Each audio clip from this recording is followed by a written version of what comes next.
So today we're talking all about matte boxes, and to be more specific, a brand new one by PolarPro. This is the brand new PolarPro Basecamp matte box. When they first asked if I wanted to make a video about it, I wasn't too sure.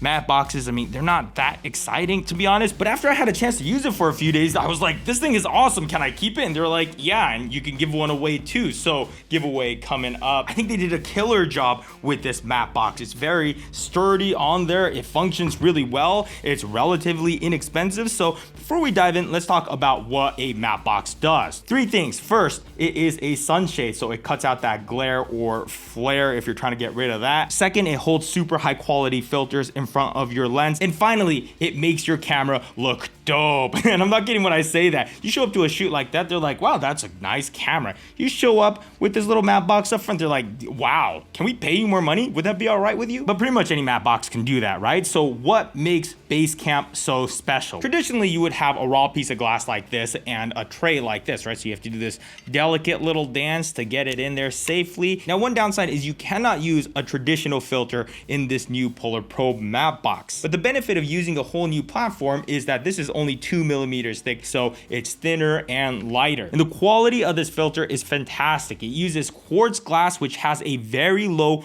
refractive index or something. I don't even know what that means, but it sounds like it's very clear. So now we'll take the filter, drop it right in here, lock it down right there, and even if you flip it upside down or shake it out or whatever, it's not coming out. The best part here is check this out. Uh-oh, goodbye, you can't see me anymore. That's right, a variable ND filter inside of a matte box. Hell yeah. Which is awesome because this is only a single stage matte box, which means you could only drop one of those in, but they have a space back here where you can drop in a circular polarizer. So that just drops in there from the rear like that, and now you can control it and spin it with a knob up here. How awesome is that? They told me you have to make sure you put the circular polarizer in the right way or else it won't work. Instead, it'll work as a color shift.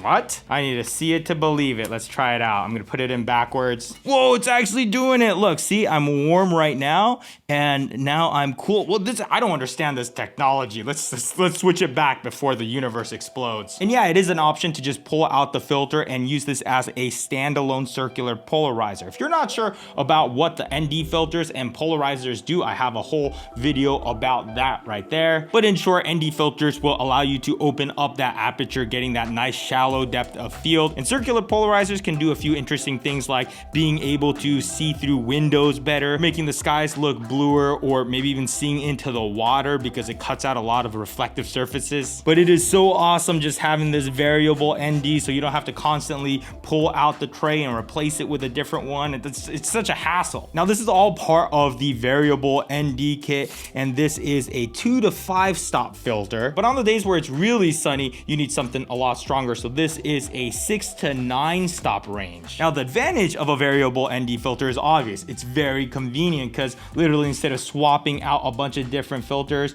you can just turn this knob and you got your exposure. But there are some minor downsides to having a variable. One, there is a circular polarizer in there. So if you don't want a circular polarizer in there, it might affect your image negatively. And that becomes more clear when you start filming screens or your phone. And also a very slight color shift by about 100 to 200 degrees, but that's not a big deal. Just set your white balance after you put on the filter. And another concern I had with variable ND filters is that sometimes you could see cross polarization where you kind of see an X or some weird vignetting. But with this variable ND, not an issue at all. And that is why there are two sets of variable ND filters, the 6 to 9 stops and also the 2 to 5 stops. So me personally, I'm on variable ND filters like 95% of the time. But for those times where you need that absolute perfect image, zero color shift and no circular polarizer, PolarPro is also releasing a full lineup of these filters, just your standard ND filters at each stop. And they're also coming out with those stylistic filters that helps smoothen and soften up the image a little bit, that helps skin tones and all that. So this is a very, very functional matte box, and the best part, you can actually take this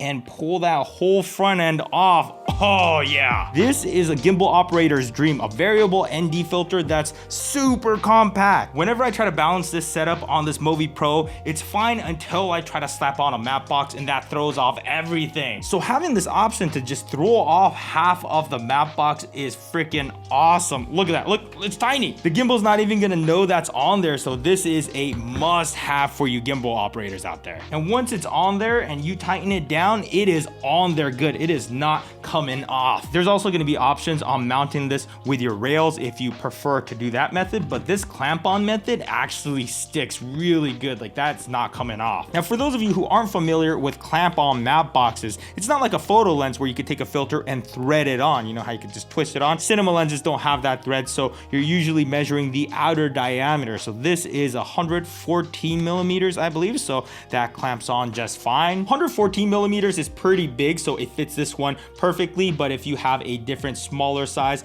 then you got these adapters here that just seat into there so it can clamp onto those sides, and you got your major sizes right here. And just look at this whole thing just fits into this little bag right here. I mean, this is the case I use for my other matte box. I mean, just look at the size difference. But let's say you're using photo glass like this Canon EF glass, then you can still thread on a ring and then you just clamp this on, so you're getting some of the high-end features of a matte box on your photo glass. Look at this, look how legit this looks right now. You don't have to have a camera like a Red to utilize a matte box. So check this out, I have this little 50 mil here and I'm gonna adapt it to an 82 mil and then adapt this 82 to the matte box ring, and then boom, oh yeah. See, look how much cooler this lens looks now. Now, pricing on this matte box is really good, especially when you consider that I spent like 2,500 bucks on my last matte box. The variable ND kit is basically what I have on here. It's the matte box, it's the 2 to 5 stop ND, as well as the circular polarizer, and this is going to be priced at $699.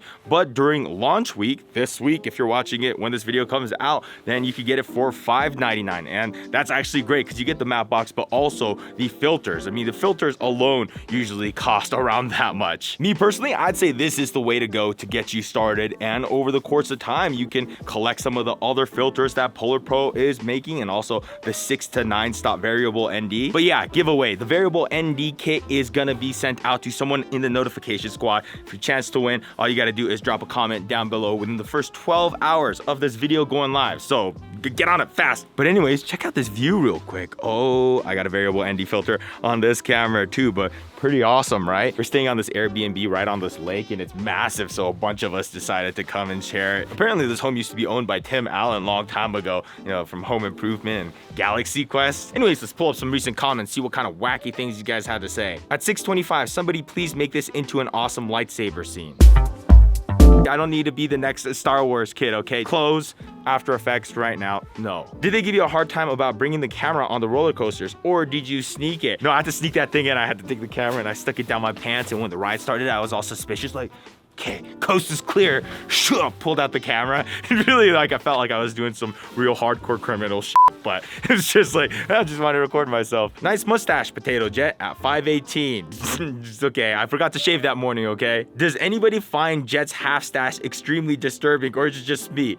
Like, I wish I could just grow a full-on beard. That'd be dope. All I can get is actually just like a couple of splotches coming out of here. It's very uneven, and like 6 hairs that come out the chin. I'm like, it's just, what?